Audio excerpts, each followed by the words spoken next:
السلام علیکم ناظرین، آپ سے کچھ شیئر کرنا چاہتا ہوں، وہ یہ کہ ایک زمانے میں جب چارلی چپلن اپنی شہرت کی انتہا پر تھا، دنیا اسے اس کی مخصوص مونچھوں، بوسیدہ سیاہ سوٹ، ہیٹ اور چھڑی کی وجہ سے پہچانتی تھی۔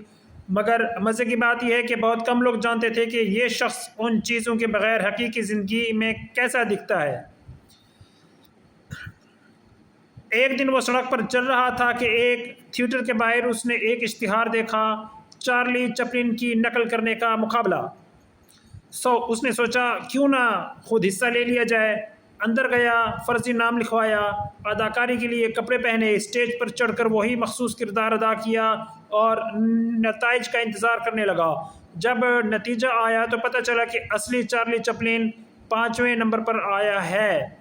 یہی تو زندگی ہے، جب آپ گمنام ہوں تو زندگی مشکل ہو جاتی ہے۔